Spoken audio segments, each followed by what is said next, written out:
Grandma wants to see you. I looked up from my laptop to find my sister Victoria standing in my doorway, her perfectly manicured nails tapping impatiently against the frame. Something about her expression made my stomach tighten, a hint of smugness that seemed out of place given our grandmother's condition. "I just saw her this morning," I said, checking the time. It was barely past noon. Dr. Mitchell said she needed rest. Victoria's lips curved into what might have been a smile, but there was nothing warm about it. "Well, she's asking for you now, unless you're too busy with your little writing projects to spend time with our dying grandmother." The jab was typical Victoria, always finding ways to diminish my work as a novelist while flaunting her own success in real estate. I closed my laptop and stood, refusing to take the bait. "I'll go now. My name is Olivia Bennett, and for the past 3 months I've been living in my grandmother Eleanor's mansion, helping care for her as pancreatic cancer slowly took her from us." Victoria visited occasionally, usually when the lawyers were around, but I was the one who sat with Grandma through sleepless nights, who held her hand during chemo, who read to her when her eyes were too tired to focus on the pages herself. The mansion's long hallways echoed with memories as I made my way to Grandma's room. Every antique, every painting, every creaking floorboard had a story. I'd grown up exploring these corridors, discovering hidden nooks and treating a whole place like my personal wonderland. Victoria had always preferred the country club, spending time with the right people, building connections she could use later. Outside Grandma's door, I paused. Voices drifted through the heavy oak: Victoria's lawyer, Mr. Whitman, and someone from the bank. My heart sank. This wasn't a social call. I knocked softly and entered to find Grandma propped up in her massive 4-poster bed, looking frailer than she had that morning. Victoria stood by the window, that same smug smile playing at her lips. 2 men in expensive suits sat in the antique chairs by the bed. "Olivia, darling," Grandma said, her voice weaker than I remembered. "Come sit with me." I moved to her side, taking her thin hand in mine. Her skin felt like paper, so delicate I was afraid it might tear. "Should I come back later?" I asked, eyeing the lawyers. No, Mr. Whitman said smoothly. "We've finished our business. Your grandmother just needs to sign a few papers." Victoria stepped forward, holding out an elegant fountain pen. Grandpa's old one, I realized with a start.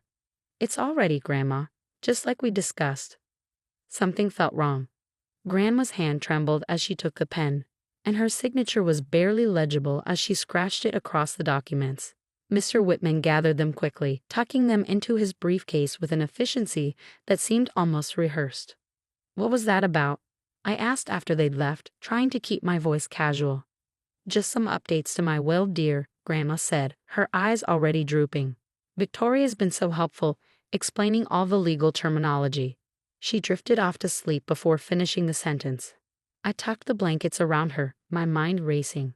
Victoria had never shown much interest in legal matters before, unless there was something in it for her. "She's just trying to make things easier," Victoria said from the doorway, as if reading my thoughts.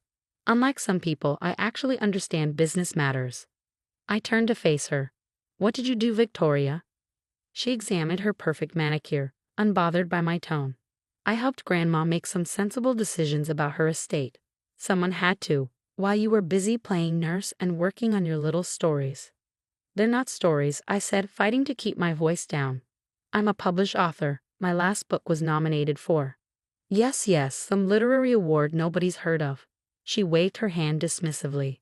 "Meanwhile, I've tripled my real estate portfolio this year alone. I know how to manage wealth, Olivia. How to make it grow. Grandma understands that." Before I could respond, Grandma stirred in her sleep, making a small sound of distress.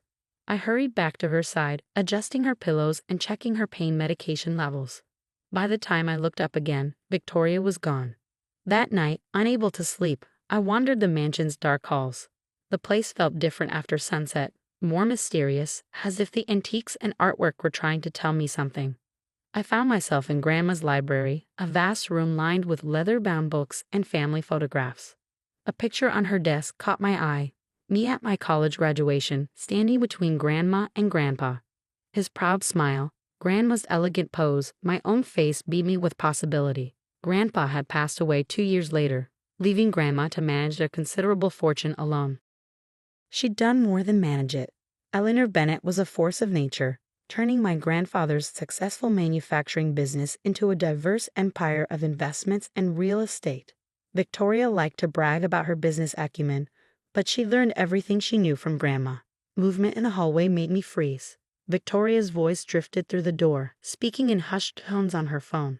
"It's done. No, she has no idea. The old woman signed everything today.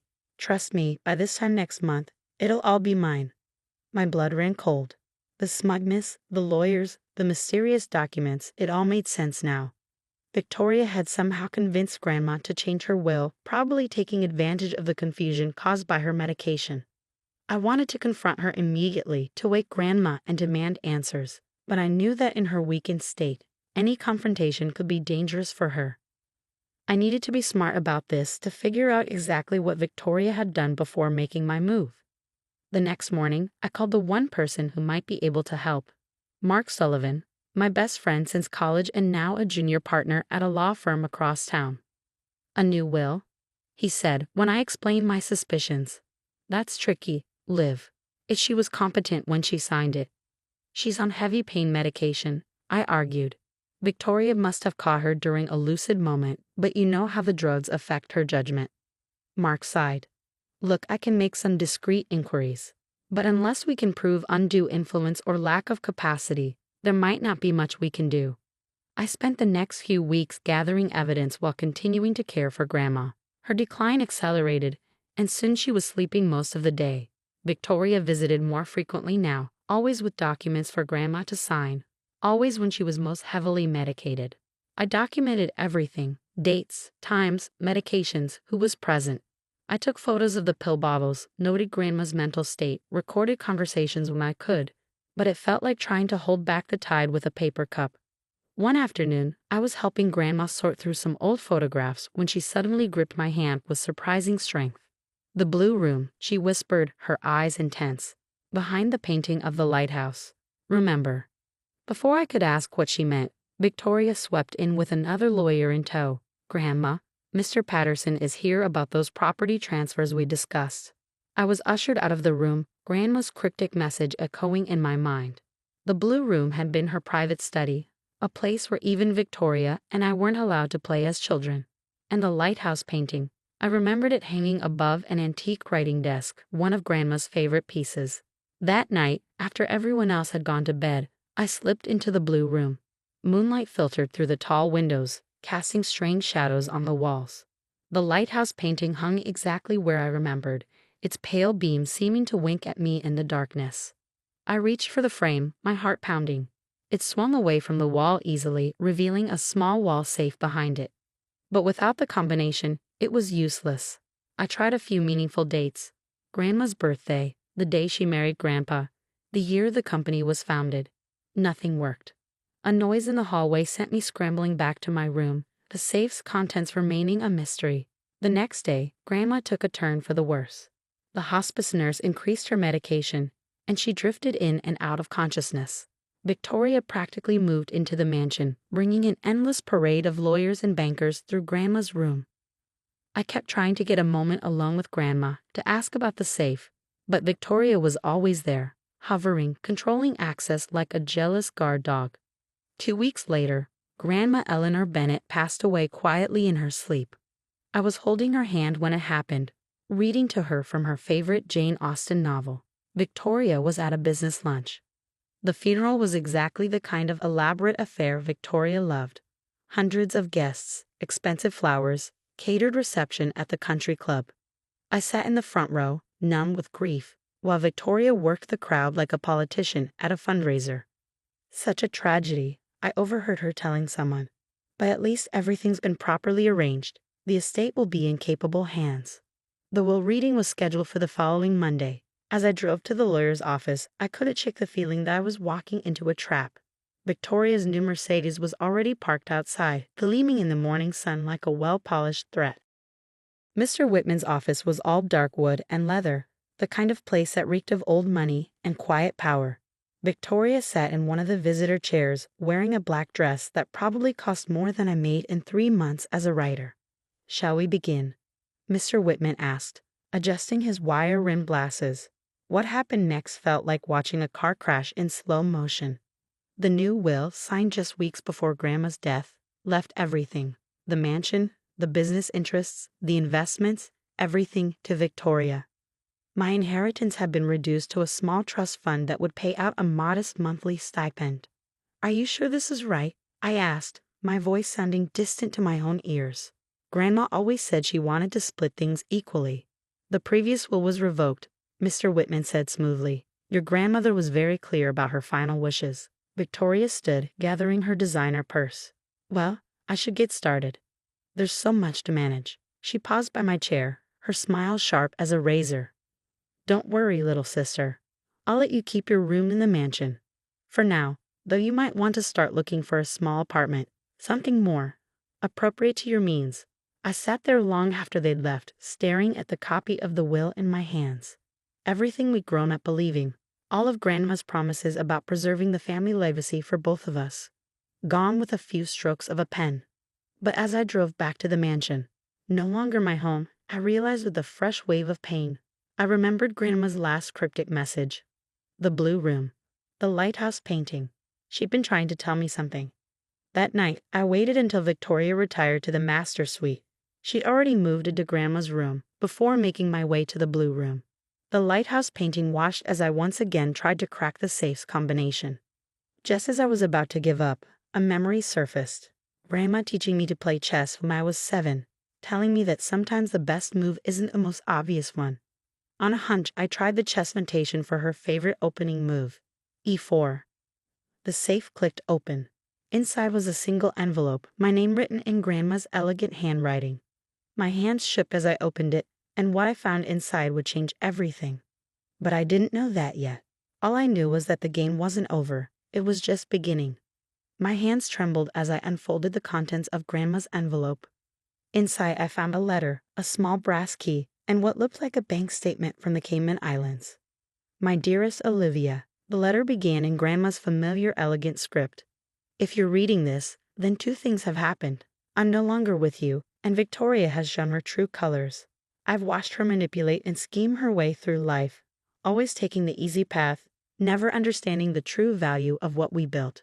But you, my darling girl, you have your grandfather's heart and my mind, a dangerous combination." I sank into Grandma's old leather chair, my heart pounding as I continued reading. "The key enclosed opens a safety deposit box at First National Bank, box number 2247. What you find inside will help you restore balance to our family legacy. Victoria believes she knows everything about our family's wealth. But your grandfather and I were smarter than that. We never kept all our eggs in one basket."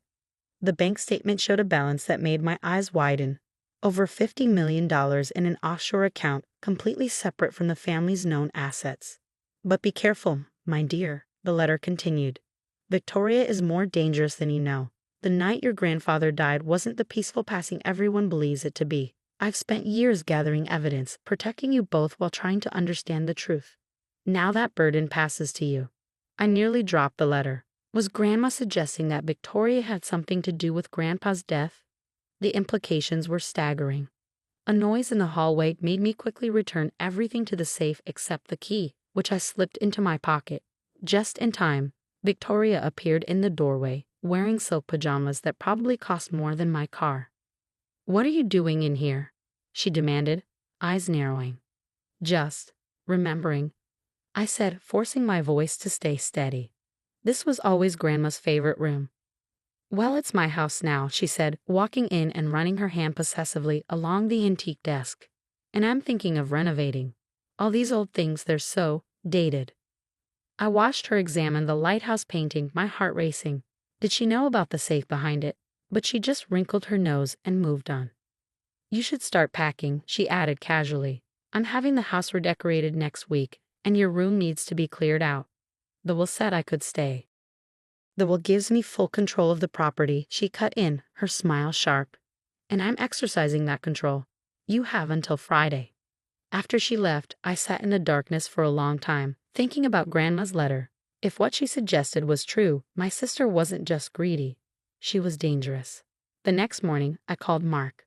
"I need your help," I said when he picked up. "What do you know about Cayman Islands banking laws?" Enough to know I should pretend you didn't ask me that, he replied.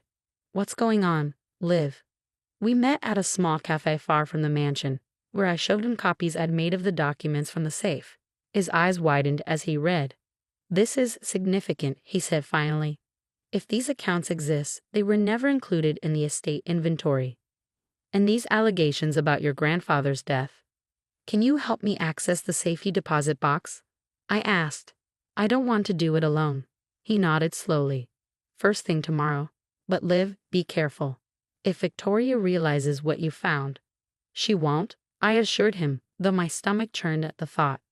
That afternoon, as I packed my room, I found myself looking at old family photos. One in particular caught my eye. Victoria and me as children, standing with Grandpa in his study.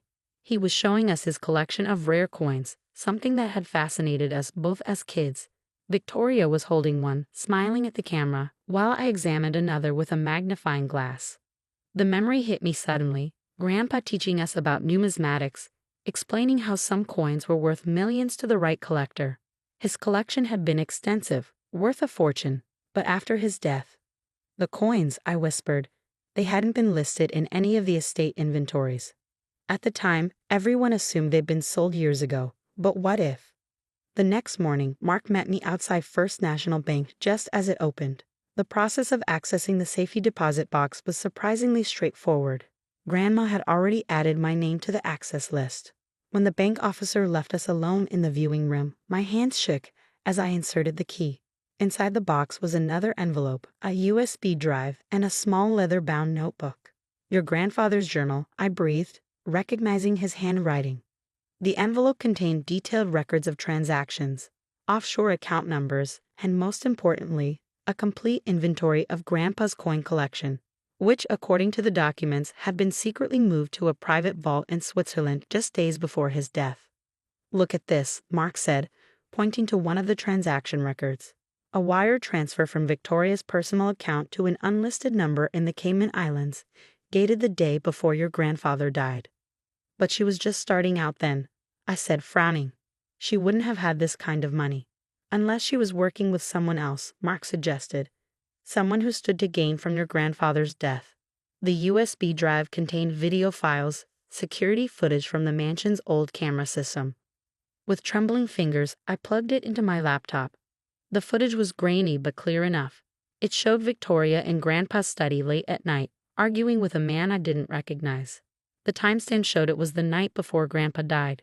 You promised me control, Victoria was saying. Once he's gone, I get everything. The man's response was inaudible, but his body language was threatening. Victoria looked scared but determined. The next clip showed Grandpa in his study the following evening, drinking from his usual whiskey glass. Hours later, the cameras caught Victoria and the same man removing something from the study.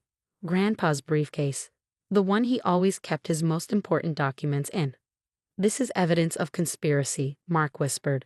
But to prove murder, we'd need more. I opened Grandpa's journal, flipping to the last entries.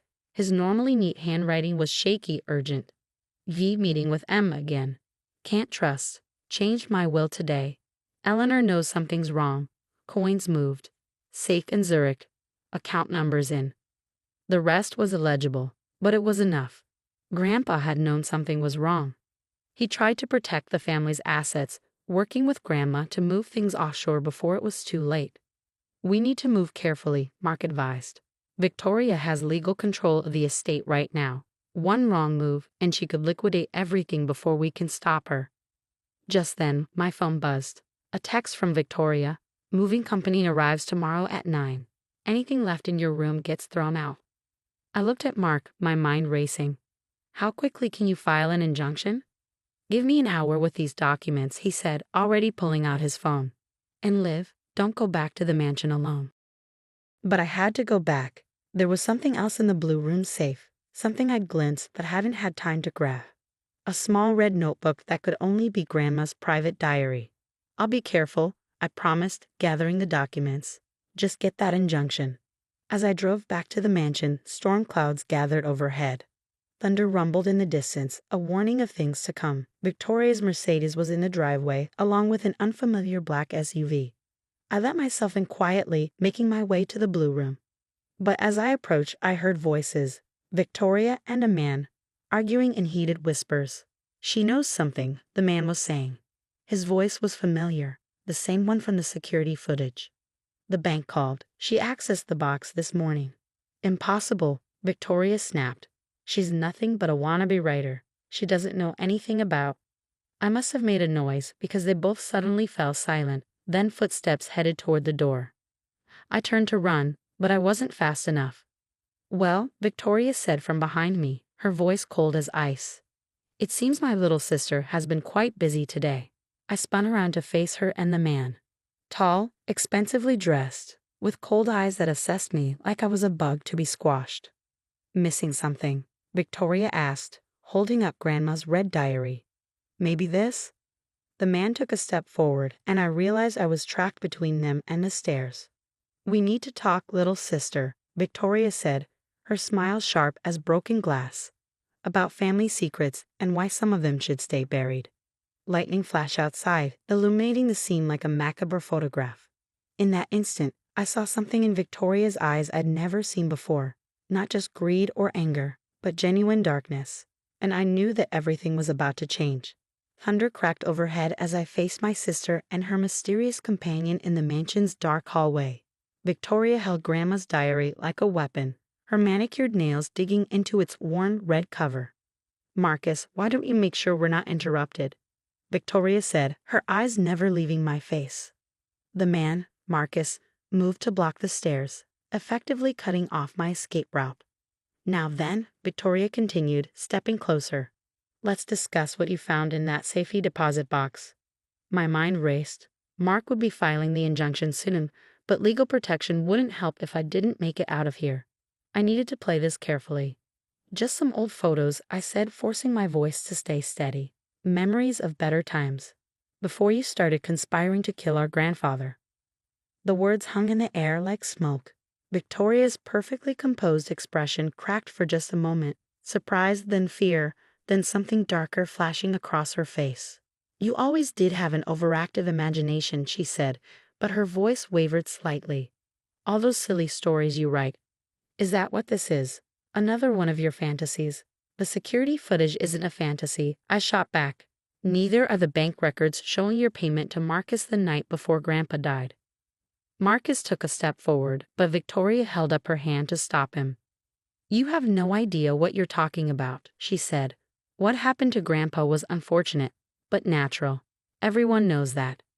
Grandma knew better. I nodded toward the diary in her hands. That's why she kept records, isn't it? Why she spent years gathering evidence. She was protecting me while building a case against you. Victoria's laugh was sharp and brittle. Protecting you? Poor, naive Olivia. Grandma was protecting her money just like everyone else in this family. Why do you think she changed her will at the end? Because you manipulated her while she was dying. I helped her see reason, Victoria snapped. This family's wealth needs someone strong to manage it, someone who understands business, not some dreamer who spends her time making up stories. Is that what you told Grandpa too? I asked quietly, before even Marcus poisoned his whiskey. The slap came so fast I didn't see it coming. My cheek stung as Victoria grabbed my arm, her fingers digging in painfully. You need to be very careful about what accusations you make, she hissed. Just then, both our phones buzzed simultaneously. Victoria kept her grip on my arm as she checked her screen. I watched her face pale as she read what I knew must be a notice of the injunction Mark had filed. What did you do? She demanded, shaking me. A calm settled over me, the kind of clarity that comes when you know you finally gained the upper hand. I did exactly what Grandma and Grandpa prepared me to do. I protected our family's true legacy. Marcus. Victoria's voice rose with panic. She's frozen our access to the estate. Call Harrison. Tell him to start liquidating everything now. That won't work, I said, unable to keep the satisfaction from my voice. The offshore accounts, the coin collection in Switzerland, none of it was ever part of the estate. Grandpa moved everything before he died, didn't he? That's why you were so angry that night. He'd outmaneuvered you. Victoria's grip loosened as realization dawned in her eyes. The coins. How did you? Grandma left me a key, but not just to the safety deposit box. She left me the key to everything. All the accounts, all the documentation, all the evidence against you. It's already in the hands of the authorities."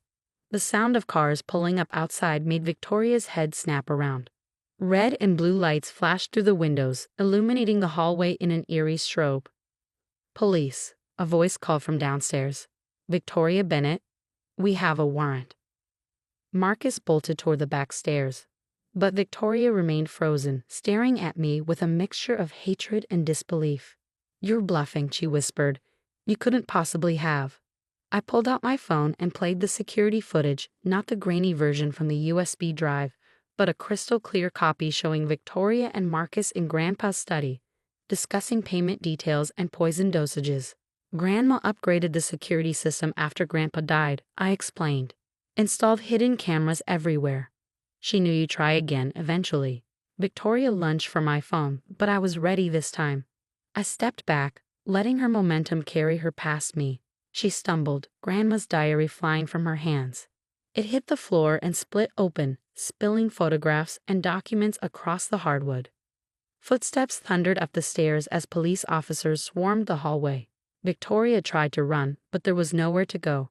I watched in silence as they handcuffed my sister, reading her rights as they led her away. One of the detectives stayed behind to take my statement. As I described discovering Grandma's letter and the evidence she'd gathered, I couldn't help but look through the scattered contents of her diary. Among the papers was a photograph I'd never seen before. Grandma and Grandpa on their wedding day, young and radiant with possibility. "Your grandmother was a remarkable woman," the detective said, following my gaze. "She contacted us months ago, sharing her suspicions, but she needed time to gather concrete evidence. That's why she played along with Victoria's manipulation," I realized. She was protecting me while building an airtight case. Hours later, after the police had finished processing the scene, I sat alone in the blue room. The lighthouse painting still hung on the wall, now hiding an empty safe, but its secrets had served their purpose. My phone buzzed, a message from Mark. "Just heard from the Swiss bank. The coin collection is intact. Estimated value, $75 million. Call me when you can." I leaned back in Grandma's chair, emotion washing over me in waves. Victoria and Marcus were in custody, along with several co-conspirators including Mr. Whitman, who had helped orchestrate the fake will changes. The family's true assets were secure, and more importantly, Grandpa would finally have justice. A soft knock at the door made me look up. Anna, our housekeeper of 20 years, stood there with tears in her eyes. "Miss Olivia," she said, I should have told you sooner. The night your grandfather died, I saw." I stood and took her hands in mine. "It's okay, Anna. We know everything now." She nodded, squeezing my hands. "Your grandmother was so proud of you. She knew you'd be the one to make things right." As if to emphasize her words, I noticed something carved into the arm of Grandma's chair, tiny letters worn smooth by years of use. "Truth prevails."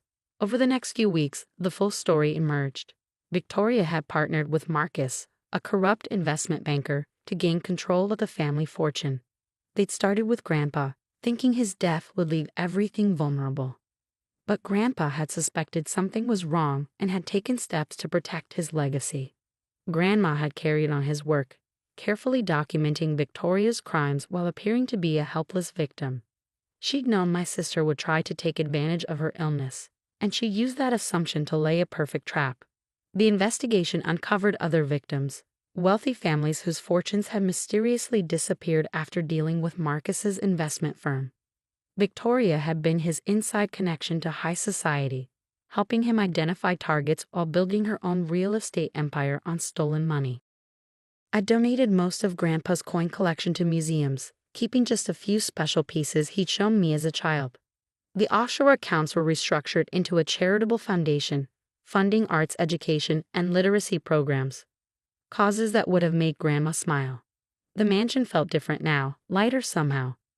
I kept most of the antiques but opened up the dark rooms, letting in sun and fresh air. The blue room became my writing study, the lighthouse painting still keeping watch over its empty safe. One evening, about 6 months after Victoria's arrest, I found myself looking through old family albums. There was a picture of all of us, Grandma, Grandpa, Victoria, and me, taken at my high school graduation. Everyone was smiling, looking like the perfect family. Appearances can be deceiving, Grandma had always said. But the truth has a way of coming out. She'd left me more than just money and evidence. She'd left me a lesson about patience, about justice, about the power of playing the long game. Victoria had always thought strength meant taking what you wanted. She never understood that true strength lies in protecting what matters. The next morning, I visited Victoria in prison. She looked smaller somehow, her designer clothes replaced by a drab uniform, her perfect makeup gone. "Why are you here?" she asked, her voice hoarse. I placed Grandma's diary on a table between us. "Because you should know who she really was, who they both were." Victoria stared at the diary, her hands twitching as if she wanted to grab it. "They never trusted me," she said bitterly, "always favored you." "They trusted both of us," I corrected. "You're the one who betrayed that trust." I left her there with the diary, knowing she'd finally understand the full scope of her failure. Not just the loss of money or freedom, but the loss of something far more valuable, the legacy of two people who had built something worth protecting. Back at the mansion, I walked through rooms filled with memories, the antiques that had witnessed our family's rise and fall, the photographs that told stories both true and false, the quiet corners where a little girl once played while her grandmother watched, planning, preparing, protecting. In the blue room, I sat at my desk and began to write. Not a novel this time, but a different kind of story. The true story of Eleanor Bennett, who had outmaneuvered her enemies from beyond the grave. Of William Bennett, who had sacrificed everything to protect his legacy. Of a sister consumed by greed, and another sister who found strength in truth. Outside, the sun set behind the lighthouse painting, its beam seeming to wink at me one last time. I touched Mong's sapphire pendant, a piece of the inheritance that really mattered, and smiled. Sometimes the best revenge isn't revenge at all. Sometimes it's simply letting the truth come to light, one carefully planned revelation at a time. I am Olivia Bennett, guardian of my family's true legacy.